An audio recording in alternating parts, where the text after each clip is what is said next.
Pope Leo XIV stood on the dais in the Clementine Hall, clutching his scarlet biretta, and uttered 3 words that took the breath away from the 21 cardinals present.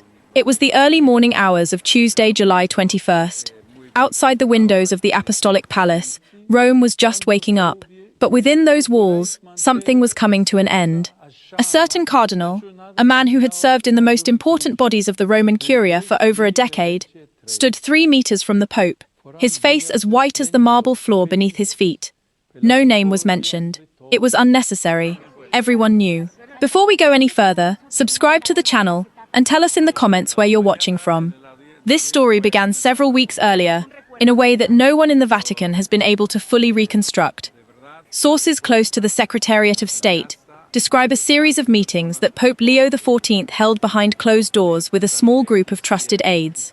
These meetings weren't scheduled on the official calendar. They weren't accompanied by any press releases. One of the participants, a high-ranking Curia official, later told a Vatican-accredited journalist that the atmosphere at these meetings resembled a council of war. The Pope listened more than he spoke. He asked short, precise questions. He took notes in a brown notebook he always carried with him. And then, after everyone had left, he would remain alone in his office, sometimes for over an hour, reviewing documents by the light of a single desk lamp. It was about money, but not just money. A certain cardinal, one of the most influential figures in the Curia of Francis's pontificate, had for years controlled the financial flows of one of the key Vatican departments. He controlled them in a way that, on the surface, appeared exemplary. The reports were clean, audits passed without quibbles, and the documentation was perfect. Every page stamped, every transaction confirmed by 2 signatures, every expense justified. But beneath this surface, as an internal commission appointed by Pope Leo XIV later determined, there existed a second layer. A layer in which funds intended for charitable aid were deposited into intermediary accounts, passed through foundations registered in countries with lax financial oversight, and returned to the Vatican as investments whose profits never reached their intended destination. Money intended to build schools in Africa, feed children in Asia, and support parishes in Latin America circulated in a closed circuit, funding structures whose existence was known only to a few. This was not the first such case in the history of the Curia. Vatican financial scandals have been ongoing for decades, from the Banco Ambrosiano affair to the trials in the final years of Francis's pontificate. But Pope Leo XIV, the man who succeeded Pope Francis in April 2025, from the beginning of his pontificate, gave clear signals that the era of tacit acquiescence was over. When, in the first weeks after Conclava, he was asked about his priorities, he answered with a single word, repeated like a mantra: transparency. And when he said it, he didn't smile. He looked his interlocutor straight in the eye, and those who knew him from his time as a bishop in Peru knew it wasn't a political slogan. It was a promise. But transparency is an easy word. The decision behind it is difficult. The commission worked in secret for several weeks. It consisted of 4 people, 2 canon lawyers, 1 expert in church finance, and 1 retired auditor whom the Pope knew personally from his time working in the Curia. None of these people belonged to the suspected cardinal's inner circle. Their identities were so carefully guarded that even some members of the Council of Cardinals learned of the commission's existence only after its report reached the Pope's desk. The report, according to Vatican sources, ran to over 100 pages. It documented transactions dating back several years. It included copies of correspondence, account statements, witness statements, and an analysis of legal structures established in at least 3 countries. It was devastating. Pope Leo XIV read it in a single evening.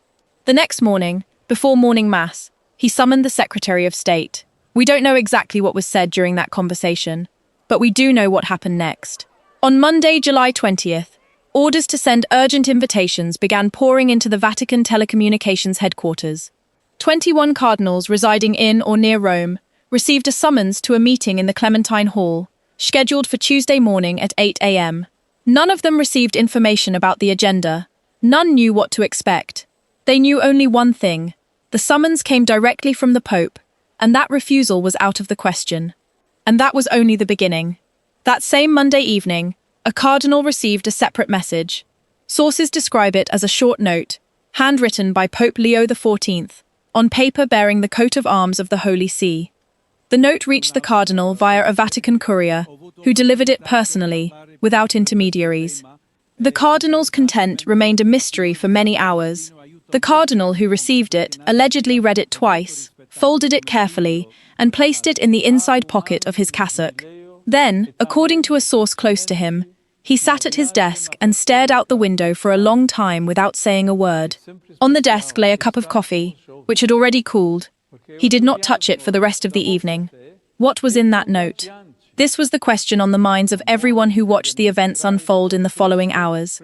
But the answer wouldn't come until later, and when it did, it changed the way people viewed this entire story. Tuesday, July 21st, the Clementine Hall, 8 a.m. The Clementine Hall is one of the most impressive rooms in the Apostolic Palace. Frescoes by Giovanni and Cherubino Alberti on the ceiling depict scenes from the life of Saint Clement, the hall's patron saint. Marble floors, heavy, dark furniture, tall windows that let in harsh Roman light at this time of year. This is where for centuries popes have made their most important decisions. Here they have received heads of state. Here they have announced documents that have changed the course of church history. This morning, the hall looked different than usual. Extra chairs had been arranged in a semicircle facing a small dais. There was no conference table, no notepads, no mineral water or coffee, just the dais, a single chair behind it, and silence. The cardinals began arriving a few minutes before 8 o'clock. Most came in black cassocks with scarlet trim, skull caps on their heads, some with rosaries in their hands. They spoke in whispers. A few exchanged nervous glances.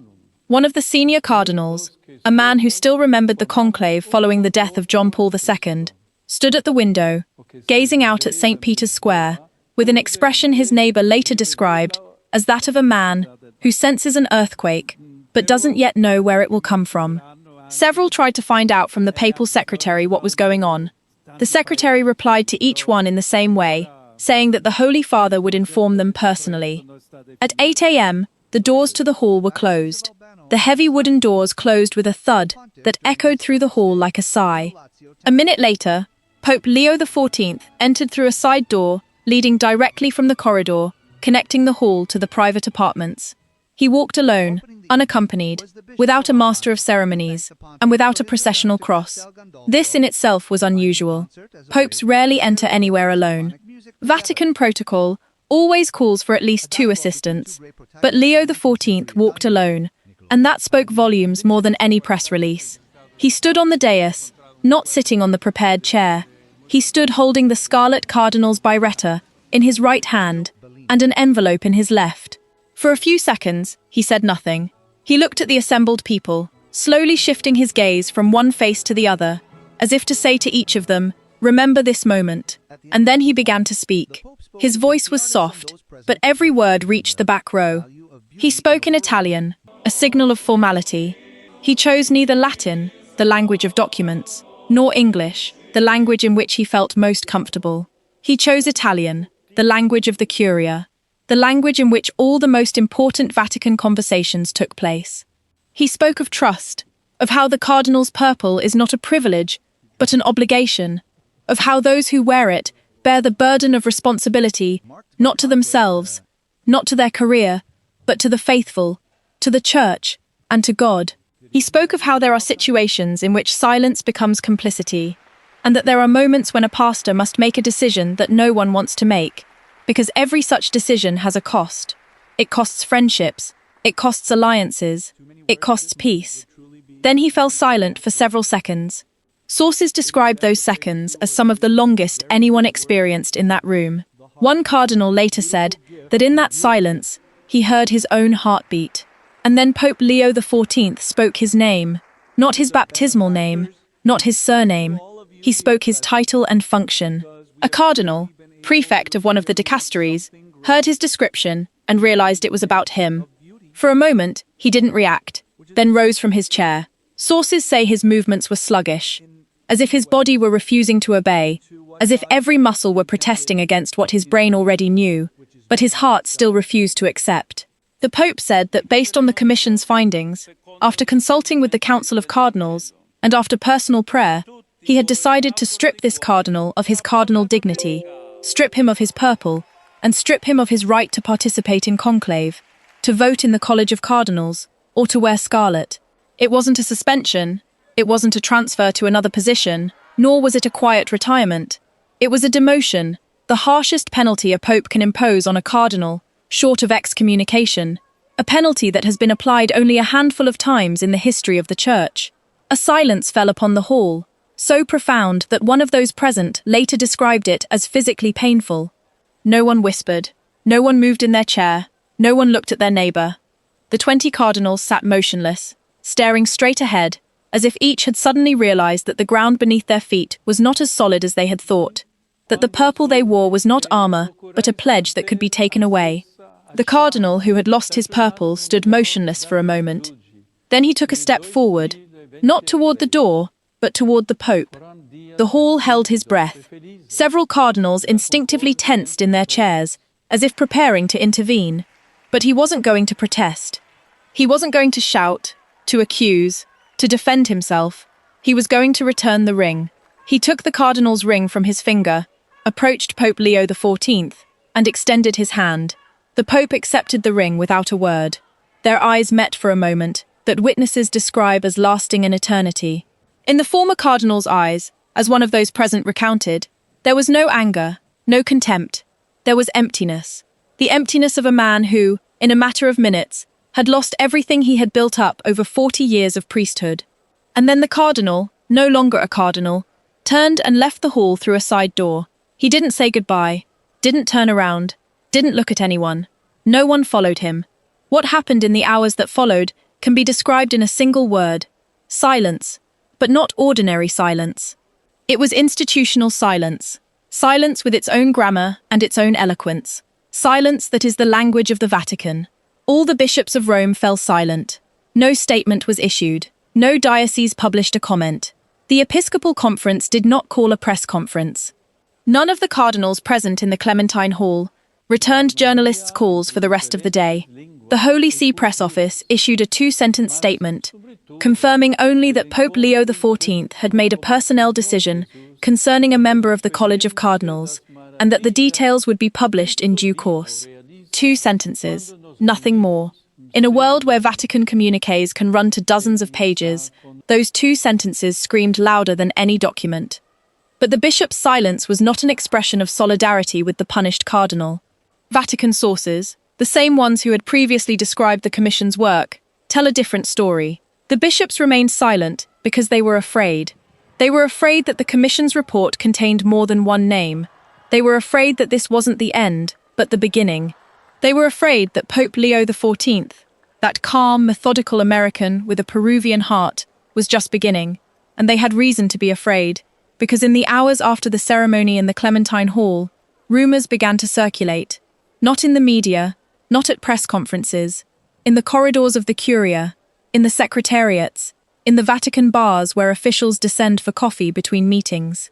It was said that the Commission had not finished its work, that the report that the Pope read in one evening was only the first volume, that there was a second volume, and that the second volume concerned not one cardinal but several. It was also said that the Pope had ordered a list to be prepared, a list of people who knew about the irregularities and did nothing, a list of those who remained silent. No one could confirm these rumours, but no one could deny them either. And that's precisely what made them so effective, because in the Vatican, an undisputed rumour has the force of fact. On Wednesday, July 22, the atmosphere in the Vatican was as tense as a page. Pope Leo XIV celebrated morning mass at the Casa Santa Marta as usual. He had breakfast with 2 bishops from South America, with whom he discussed pastoral matters. In the afternoon, he received the ambassador of a European country. He signed several documents. He took a walk in the Vatican gardens. His day seemed normal, but nothing was normal. Because that same afternoon, news reached the Vatican that changed the dynamic of the situation. The punished cardinal, the one who had returned the ring and left the Clementine Hall without a word, submitted an official retraction, not to the Pope, but to the Supreme Tribunal of the Apostolic Signatura. The tribunal, the highest judicial body of the Catholic Church, was now to consider whether Pope Leo XIV's decision to strip the priest of his purple was made in accordance with canon law. This was a blow many had not expected. Not because an appeal was unusual, canon law allows for such a possibility, but because, in practice, no one appealed a papal decision. The Pope is the supreme legislator and the supreme judge of the Church. An appeal against his decision is formally an appeal against the judgment of one from whom there is no appeal. This gesture borders on rebellion in Vatican legal culture, and it was perceived as such. Curia sources described Pope Leo XIV's reaction to the news of the revocation as calm but eloquent. Informed of the document's submission by one of his advisors, the Pope was said to have responded in a single sentence and returned to the reading he was engaged in at the time, but those who knew him noticed a change in his eyes, a change in the way he placed documents on his desk, more precise, slower, like a man gathering his thoughts not to calm himself, but to ensure that the next step will be exactly as it should be. Someone close to him described it this way: when a pope slows down, it means he's speeding up, that he's already made a decision in his head and is now just waiting for reality to catch up. On Thursday, July 23rd, Pope Leo XIV convened an extraordinary meeting of the Council of Cardinals. This time, the agenda was familiar. One item, reforming the financial supervision mechanisms in the Roman Curia. But anyone familiar with the context knew that the formal agenda item was merely a facade. The real question was, what next? The meeting lasted 4 hours. Sources describe it as one of the most intense since the beginning of Leo XIV's pontificate. The Pope opened it with a short speech in which he never once mentioned the punished cardinal or the submitted dismissal. He spoke about the future, about structures, about mechanisms, about how the Church cannot build its credibility on the hope that people will be honest, but must build it on systems that enforce honesty. About the fact that every dicastery, every diocese, every church institution must be subject to independent supervision, that the time of gentlemen's agreements is over. For the first hour, no one spoke.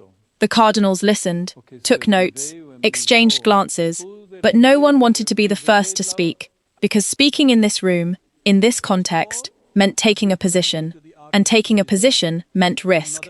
Finally, one of the cardinals, a senior member of the council, a man whose voice had carried weight in Vatican circles for years, spoke up and said something that sources cite as the turning point of the meeting.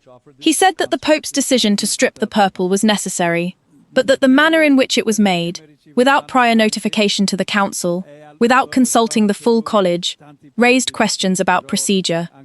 He said he understood the urgency of the situation, but that the Church was not an army, and the Pope was not a general who issues orders without question. He said this respectfully, but clearly, and everyone in the room knew he wasn't speaking solely for himself.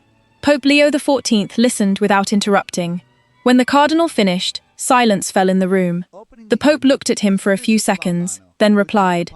In the following days, the Pope's response became the most frequently quoted statement in the Vatican's corridors, not because it was long, but because it was short, not because it was angry, but because it was calm, but because it encapsulated the philosophy of his entire pontificate in a few words. Pope Leo XIV said, "Yes, I do not ask permission to protect those who have trusted us. Procedures exist to serve justice, not to delay it."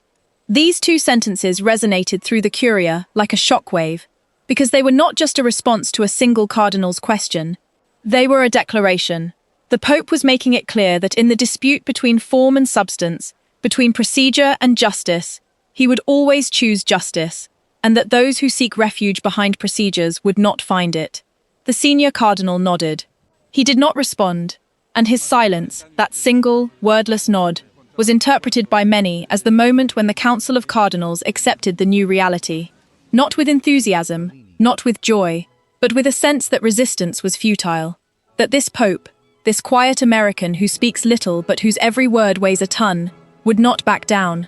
Not now, not after what he had already done. The meeting ended without a vote. There was nothing to vote on. The Pope didn't ask for permission, he informed. But the story had another thread, one that was unfolding simultaneously, far from the conference rooms and corridors of power. A thread that concerned not the institution, but the man. After submitting his dismissal, the punished cardinal secluded himself in his Rome apartment, an apartment located in a tenement building near Piazza Navona, where he had lived for years, surrounded by books, paintings, and mementos from his decades of service to the Church. He did not receive visitors, did not return phone calls. The only person who had contact with him was his personal secretary, a young priest who had held that position for several years. This secretary, according to sources, repeatedly tried to persuade his superior to speak with someone, a canon lawyer, a friend from his seminary days, anyone who could help. The cardinal refused. He sat in his study, reading, praying, and remaining silent. He ate little and slept even less. On Wednesday evening, the secretary found an envelope on the cardinal's desk. The same envelope the cardinal had received from the Pope on Monday evening. It was open. It lay atop a stack of documents, as if the cardinal wanted someone to find it. Inside was a note with a single sentence, handwritten by Pope Leo XIV. The secretary read it, and, as he later admitted to a trusted friend, had to sit down because his legs gave out. The sentence read, "I pray for you every morning, and I will pray until the end." This sentence changed everything. Not the legal situation, not the decision to strip him of his purple, not the appeal to the tribunal, but it changed the way those who learned of it viewed the entire matter. Because Pope Leo XIV was not a man who commanded with cold satisfaction. He was not a bureaucrat who checked off items on a list. He was a man who punishes because he must, and who prays for those he punishes, because he knows that justice without mercy is only violence in tose. And this note, this handwritten line on the Pope's coat of arms, was proof that the Pope sees the punished not only as a culprit, but above all as a human being. A man who had erred, a man worth praying for. On Thursday evening, after the Council of Cardinals meeting concluded, Pope Leo XIV did something no one expected. Instead of returning to his apartments in the Casa Santa Marta, he went to the former cardinal alone, without protection, without a secretary, without witnesses. Sources learned of this visit only the next day from the punished hierarch's personal secretary. The visit lasted 40 minutes. No one knows what they discussed. The secretary, who opened the door for the Pope and then discreetly retreated to the kitchen, heard only snippets. They spoke quietly, did not argue, and did not raise their voices. At one point, the secretary heard something that sounded like a prayer recited by two voices together. A Hail Mary whispered in a duet, by the man who had taken the card and the man who had been taken. As the Pope was leaving, he paused in the doorway, turned to the former cardinal, and said something the secretary didn't catch. But he saw the former cardinal nod, and he saw the face of Pope Leo XV, that tough, determined reformer, briefly flash an expression the secretary couldn't describe other than sadness.